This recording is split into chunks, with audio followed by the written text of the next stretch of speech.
நடிகர் முரளி இறப்பு குறித்து நடிகை நளினி மனம் திறந்து பேசியிருக்கக்கூடிய வீடியோ இப்போ சமூக வலைதளங்களில் வரலாகி வருது. 1983ஆம் ஆண்டு டி. ராஜேந்தர் இயக்கத்தில் வெளிவந்த உயிருள்ள வரை உஷா படத்தில் ஹீரோயினாக அறிமுகமான நளினி அகலமான கண்கள், சுருண்ட முடி, முத்து சிரிப்பு ஆகிய விஷயங்களால் ரசிகர்களை ஈர்த்தாங்க. அந்த படம் 100 நாட்கள் ஓடி நளினியின் மார்க்கெட்டையுமே ரொம்பவே விரைவிலேயே உயர்த்திடுச்சு. அடுத்ததாக 100வது நாள், வீட்டுக்கு ஒரு கண்ணகி, 24 மணி நேரம், பிள்ளை நிலா, பாலைவன ரோஜாக்கள், யார் உள்ளிட்ட படங்களில் தனது அபாரமான நடிப்பு திறனை நளினி வெளிப்படுத்தியிருந்தாங்க. அமைதியான முகம், அச்சம், காதல், கோபம், சிரிப்பு, வலி எல்லாத்தையுமே தனது நடிப்பில் காட்டி மக்கள் மனதில் நிலையான இடம் பிடிச்சாங்க. 10 ஆண்டுகள் பிஸியாக இருந்தாங்க.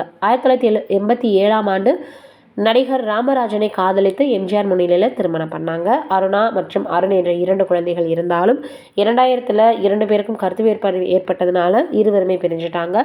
திரைப்படங்களில் அம்மா, வில்லி, குணச்சித்திர வேடங்களில் நளினி நடித்து வந்தாங்க. மேலும் சின்ன திரையில் கிருஷ்ணதாசி, சின்ன பாப்பா, பெரிய பாப்பா, கோலங்கள் போன்ற தொடர்களில் நடித்து தமிழ் மக்களின் மனதில் தனது தனிப்பட்ட இடத்தை அவங்க பிடிச்சாங்க. கல்யாண பரிசு, மோதலும் காதல் உள்ளிட்ட சீரியல் நடிச்சிருக்காங்க. நடிகை நளினி மறைந்த நடிகர் முரளி குறித்து மனம் திறந்து பேசியிருக்காங்க. முரளி சொல்லுவார், நம்ம 2 பேருக்கும் அக்கா தம்பி கதாபாத்திரம் தான் சரியாக இருக்கும். நம்மை ஜோடியாக போட்டுருக்காங்க.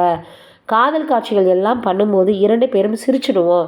இறப்பதற்கு முன்பு நடிகர் சங்க மீட்டிங்கிற்கு வந்தார். அப்போது நானும் முரளியும் வாழ்க்கையை பற்றி பேசிகிட்டு இருந்தோம். நாங்கள் பேசி 2வது நாள் முரளி இறந்துட்டாரு. எனக்கு ஒரு பெரிய தாங்க முடியாத இழப்பு அப்படின்னு அவங்க பேசியிருக்கக்கூடிய பழைய வீடியோ இப்போ வைரலாகி வருது.